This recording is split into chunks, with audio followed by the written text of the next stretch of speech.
Welcome to the Deep Dive, where we take the entire mountain of information you shared with us and condense it into the absolute essentials. And today, we are tackling what has to be the biggest, the wildest, just the most impossible Cinderella story college football has ever seen. Absolutely. We're talking about the inaugural and just utterly improbable season of the GOAT University Goats. You know, improbable doesn't even begin to cover it. It was like a statistical impossibility. This team was founded literally overnight, Yeah. and they managed to defy gravity, logic, and frankly, the entire established order of college athletics. It's a case study in the underdog narrative. And that's our mission today. We're not just here to, recite the scores. Right. We were going to break down every single step of this unbelievable 16-game run. We're treating it like the legitimate high-stakes football narrative that it absolutely became. From a complete laughingstock to undisputed, undefeated national champions. Exactly. And to really get it, you have to start at the bottom. I mean, the absolute bottom. Oh, yeah. GOAT University, or GU, began their football program rated 65 overall. A 65. 65. And for anyone who doesn't follow the metrics closely, the overall rating, the OVR, that's the collective talent and potential of your entire roster. So what does a 65 OVR team usually do? Realistically, a 65 OVR team should struggle to win maybe 4 games against Division IATL opponents. They were, on paper, structurally inferior to 90% of the teams they played. And they were working with every handicap you can imagine. Every single one. They weren't invited to a conference, so they were an independent team. Which means no automatic scheduling, no built-in revenue streams. It's the hardest path in college football. And they were playing home games at the Hypermarket Stadium, a venue that seats, 10,000 people? About that, yeah. So think about that atmosphere. It's intense. I'm sure it was packed, but it's tiny compared to the 80,000-seat monsters they were about to walk into on the road. So the whole season, from day one right up until they lifted that trophy, was just this constant battle against disrespect and the lowest possible expectation. The entire college football world was just waiting for them to collapse, just waiting for the bubble to burst. Right. And that 65 OVR rating, it basically dictates your entire philosophy right from the jump. The coaches had to forge an identity instantly to survive. And they found it. They did. Eh. They leaned into specific elite individual talents instead of,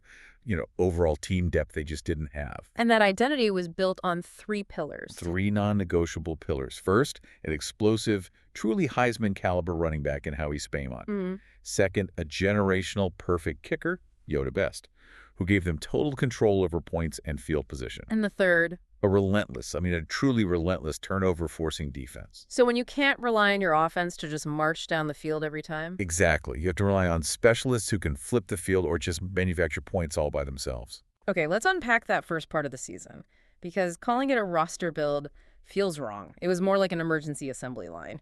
That's a great way to put it. In week 1, you meet the initial guys. QB Brian, of course, Howie Spaymont, a few receivers, Grumps at tight end, and then on defense, safeties, Jims, and Docupuncher Deluxe, and Boo at DT. That was the core. But what's so interesting is how quickly they added to that core. It was immediate, almost aggressive. After that very first game, you see players just flooding the roster because they sensed an opportunity. What are you talking about? You get MLB Smiley, the kicker, Yoda Best, CB Knucklehead, Edge Lady Gamer, Will Shell, WRC Sims Gaming, the list goes on. Sam Crislin, DS Gaming, MLB Balor Hawk, Edge Pixel Panther. Wow. This influx was so crucial. The coach knew the top-end talent was there, but the depth, like that 65 OVR suggests, was dangerously thin. So this continuous recruitment through September really set them up for success later on. It was absolutely fundamental for when guys, inevitably got tested or injured down the road. And Howie Spaymont wasted 0 time. I mean, game 1 against North Carolina, a 31-10 win. It was immediate, shocking dominance. Yeah. Howie just exploded for 237 yards on the ground and scored 3 touchdowns. 237 yards in his first game. To put that in context, most top-tier teams hope their star back hits 150. Howie delivered a statement that told the world this offense, no matter the rating, had a world-class engine. And the defense set the tone, too. For sure. Safety Jims led the team with 15 tackles. It established their whole profile.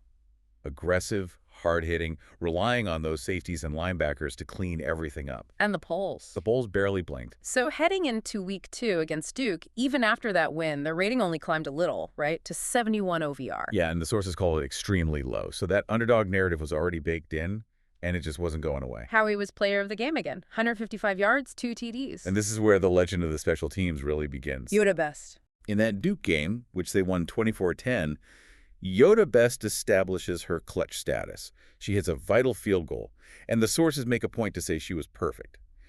This was the start of a streak that became their most reliable source of points all year.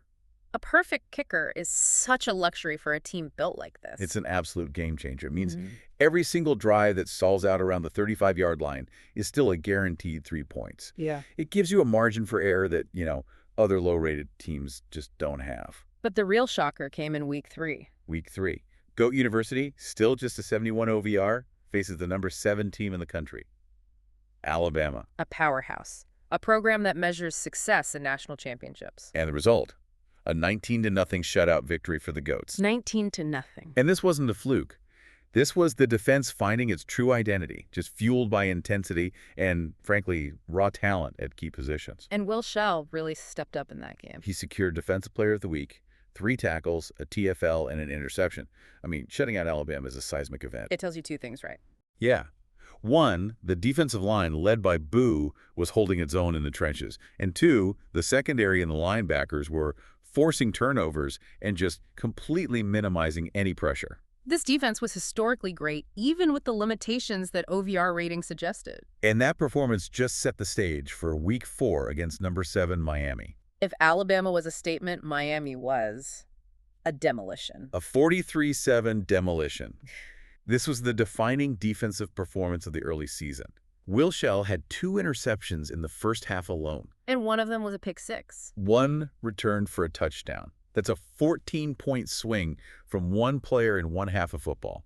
Defensive scores became this relentless, crippling trend for every team they played. Right, and it just reinforces that recruitment strategy. You had a rookie, Clout Kid Trey, score his first touchdown in his first game. The whole thing just connects back to that coaching philosophy. Yeah. When your overall talent is low, you prioritize the run game, elite special teams, and a defense that literally scores points for you. It's a brilliant choice. It is. You avoid long, high-risk drives. You just rely on Howie to grind out the yards, Yoda to convert the field goals, and Shell and Jims to score on defense. It's an elegant strategy for an underdog. Exactly. You limit the opponent's possessions by running the clock, you guarantee points when you get close, and your defense shortens the field with turnovers or just scores itself. They basically built a championship team from the foundation up. Win the line of scrimmage, win special teams. They understood they couldn't win a shootout. They had to win the field position battle and the turnover battle every single week.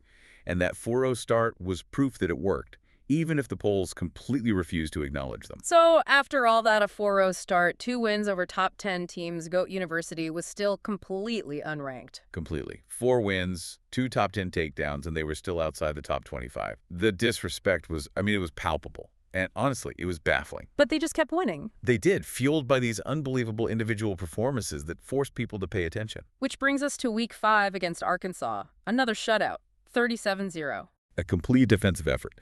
But the headline from that game, the moment that cemented Yoda Best as a true phenomenon, was that field goal. The 64-yarder. She hit an unbelievable 64-yard field goal. Wait, just to be clear, 64 yards, that's professional elite level range, especially in college. Oh, it's massive. The college record is 67 yards, set decades ago. For a coach of a 71 OVR team to even attempt, that suggests, almost reckless confidence. And she delivered. She did. And the source notes that the ball actually bounced off the uprights and still went through. No way. That's pure luck on top of immense power and precision. But think about the psychological impact on Arkansas. It's got to be demoralizing. Completely. Suddenly, this kicker from a tiny school is banking in 64-yarders off the post. It signals that no matter what you do on defense, points are basically guaranteed once they cross midfield. It just warps the opponent's entire strategy. It does. And meanwhile, Howie Spaymont is just relentlessly doing his job. He enters the Heisman Watch top 5. But here's the crazy part. They're 5-0. They have this legendary kicker, a Heisman contender, and they're still unranked. Stubbornly unranked, as they were preparing to host the #1 team in the entire nation. Week 6, the statement game. GU hosts #1 Texas and delivers another shutout. Another dominant shutout, 23-0. It was a complete systematic dismantling. Howie and the run game controlled the clock. Valor Hawk gets a huge interception. Yoda. Predictably, 3 for 3 on field goals. Her perfect streak is still alive. This had to be the turning point, right? When an unranked team shuts out the #1 team, they usually shoot up the rankings. They should. They should vault into the top 10.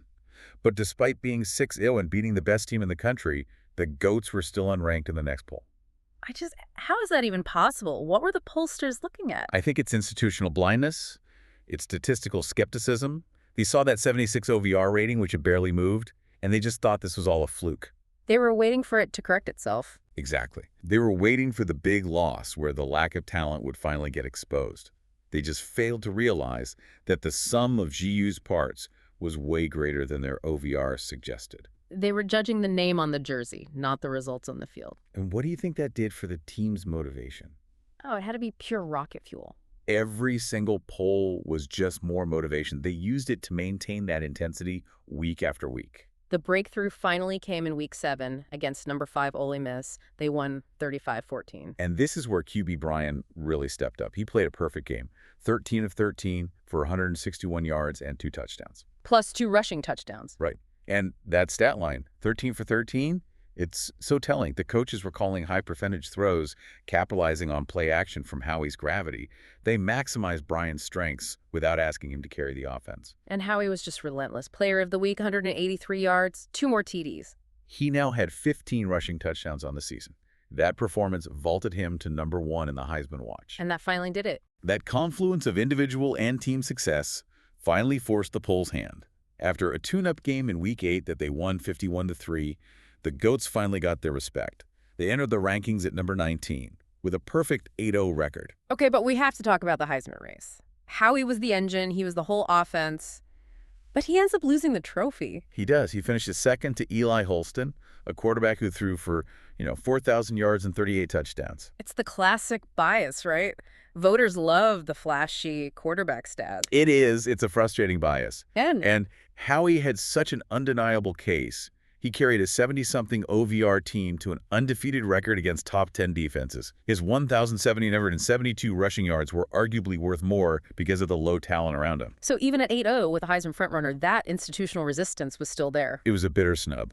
But for the team, again, it just fueled their determination. The ultimate prize was the team trophy, not the individual one. So with the ranking finally in hand, they're sitting at number 19, and they enter the final stretch of the regular season. Right, looking to solidify that playoff spot. Week 9, they take on number 5 Oklahoma. And deliver a brutal 35-3 beatdown. This game was all about defensive playmaking. We talk about the defense manufacturing points. This was the peak example. This was the Jim's interception. The Jim's interception, a school record 98-yard interception return for a touchdown. That's not just a turnover. That is a back-breaking defensive score. A play like that just demoralizes an opponent. Completely. And you had Lady Gamer getting a sack. The defense forces 3 total interceptions.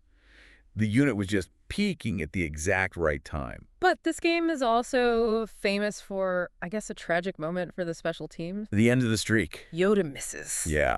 She attempts another incredibly long 64-yarder, same distance she made before, but this time it hits the post and misses. Her perfect streak was over. You can just imagine the silence in the stadium. But here's the thing. It ended at 38 consecutive field goals. And the fact that the coach had the confidence to even try another 64-yarder says everything. Her clutch status was cemented, regardless of that one miss. Right. No one was blaming her? No. They were just amazed it lasted that long. And even with that, the team moves up to number 9 in the nation at 10 Neville. They're finally in the top 10. The closest game of the season came next, Week 10 against Colorado. A 30-17 win. A tighter contest, yeah.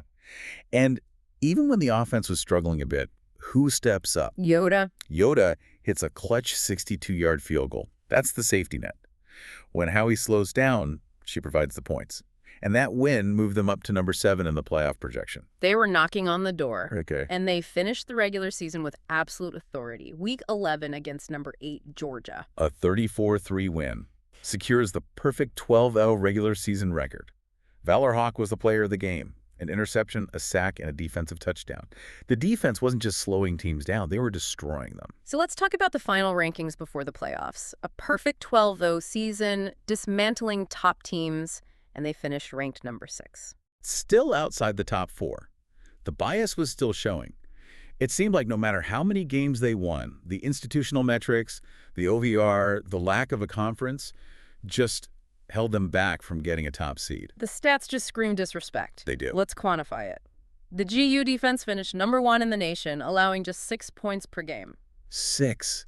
6 points per game is a metric from like the black and white era of football. In today's game, that number is staggering. They had 39 sacks and 14 interceptions in the regular season. That level of dominance in an inaugural season with a 70-something OVR, it's unprecedented. It deserved historical recognition way beyond a number 6 ranking. And the awards did pour in, which at least validated their strategy. For sure. Yoda Best wins Kicker of the Year, finishing 38 of 40 on FGs, a new college football record for most kicks made. Valor Hawk on defense wins 3 major trophies. Right, these are the big ones. The equivalent of the Butkus or Nagurski Awards.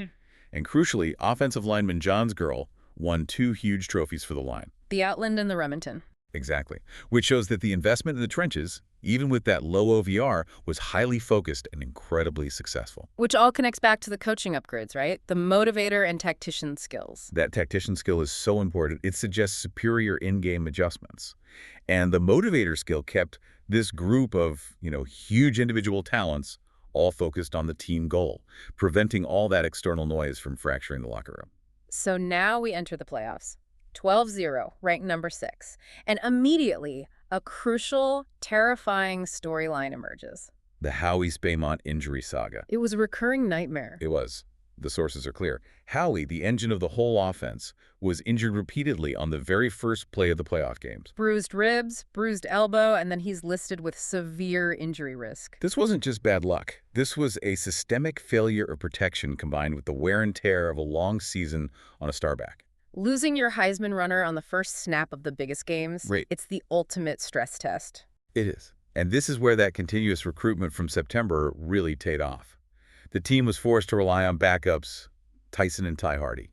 And they passed the test because their foundation on defense was so absolute. Playoff round 1 versus Boise State, 24-3. It's the perfect example. It is. Howie goes down on the first play. The crowd is silent, but the defense immediately holds firm. 2 sacks in a row from Luke and Pixel. That's the defense saying, we got this. Exactly. We don't need the offense to be perfect. We will create chaos. And who seals the win? Valor Hawk. An interception return for a touchdown. It was total defense turning anxiety into victory. Quarterfinals against Penn State, a 32-3 win, and the exact same unbelievable script. Howie is injured immediately. Again, it's almost comedic if it wasn't so high stakes. And the defense added a new wrinkle, A safety.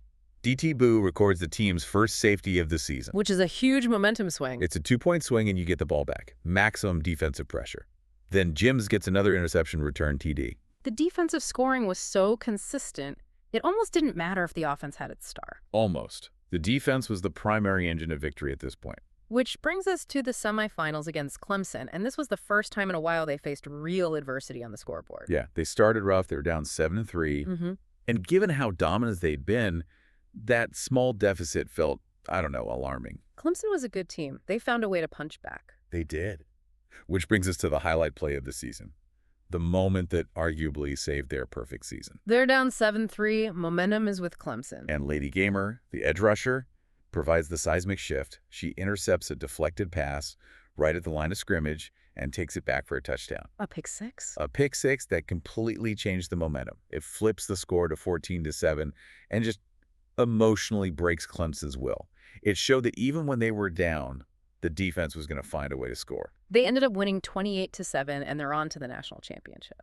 15-0 facing Oklahoma, who wanted revenge for that regular season blowout. The stage was set. And what happens on the first play? In a shocking development that had become totally routine, Howie Spaymont gets hurt. 3rd straight playoff game.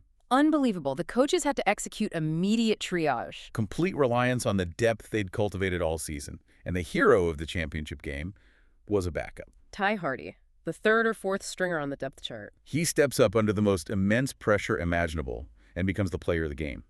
97 yards and 2 crucial touchdowns. And QB Brian was nearly perfect. A masterclass in clean football. 21-22 for 233 yards and a touchdown.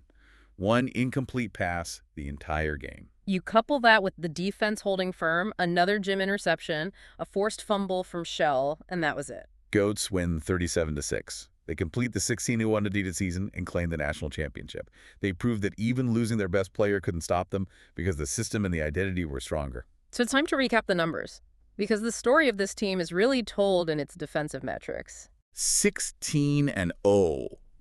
Absolute perfect mythical football. Let's run through those final stats one more time. Total sacks. 39 across 16 games, led by Boo with 13. Interceptions. 14 total, led by Valor, Hawk, and Jims with 5 each. But this is the killer stat, defensive touchdowns. 10 total for the season.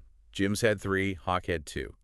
That means over the course of the season, they manufactured 70 points just from defensive takeaways. 70 points. That's a 7-point margin of victory they created purely through defense. A metric no team can rely on, yet they did it flawlessly. And of course, Yoda's final record, 38 of 40 field goals, a college football record. So the moment the whistle blew, the focus shifted from celebration to sustainability. Right. Post-championship, the coach immediately starts program building. He levels up and uses the points to boost both the offensive and defensive lines. That's a direct response to the playoff crisis, isn't it? It has to be. The 3 first-play injuries to Howie were a screaming red flag. The coach recognized that relying on Howie's brilliance wasn't viable without better protection. So he's pivoting towards controlling the trenches more reliably. Exactly, and protecting his star player. But the most critical investment for the long term was acquiring the recruiter talent. Which costs 30 points. A huge investment, and that signals the end of the Cinderella phase and the beginning of the dynasty phase. Right. It shifts the focus from walk-ons and local additions to establishing a pipeline of blue-chip talent. Season 1 was built on grit and specialist brilliance. Season 2 requires structural depth and sustained talent acquisition to stay at a championship level. And even after all that, winning the championship, the institutional bias was the last thing to fall. The GOATs finished the season ranked number 6. Unbelievable. A 16-0 undefeated champion holding the trophy is ranked 6th in the final poll. It's the final, most profound act of disrespect. It is. The polls were ranking programs, not achievement. They were still saying, your OVR doesn't justify this. But the expectation for Season 2 is monumental now, regardless of the ranking. They're not the underdog anymore. No, they're the reigning champion. And the big challenge is clearly Howie's severe injury risk. They have to focus on that O-line and developing reliable depth. Ty Hardy and Tyson proved they were capable, but you need upgrades to replicate what Howie did all season. And the long-term viability hinges on whether that recruiter talent pays off immediately. They can't rely on constant defensive scoring and overcoming first-play injuries forever. They have to transition from surviving to controlling. The recruiting is the key to surviving their new role as the hunted, not the hunter. The pressure is exponentially higher now. But I have the momentum, the motivation, and now, finally, a real plan to build something lasting. When you look back at this inaugural season, their identity is just so perfectly clear. Beautifully simple. A national championship built on the reliability of a record-breaking kicker in Yoda Best. The Heisman-caliber grit of Howie Spaymont, who defied gravity until his body gave out. And a historically dominant, turnover-generating defense led by the brilliance of Valor, Hawk, Jims, and Shell. They went from a 65 OVR unranked team in a tiny stadium to 16-0 champions. They faced snubs, injuries, overwhelming skepticism, and they just responded with shutouts and defensive touchdowns. They showed that structure and specialist talent can sometimes triumph over sheer talent rating. But now they have the trophy, and the question for Season 2 shifts dramatically. The foundation is set, the talent is coming in, the coach has a plan. They proved they were the best team, even if they were ranked 6th. But here's the final thought for you to mull over. Now that the GOATs are champions, every single opponent is going to prepare for them like it's the Super Bowl. The element of surprise is gone. So how many games will they have to win next season? How many consecutive victories will it take before the rest of the nation truly accepts that GOAT University, and not the traditional powerhouses, are the new undeniable standard in college football? The next chapter of this impossible story begins now.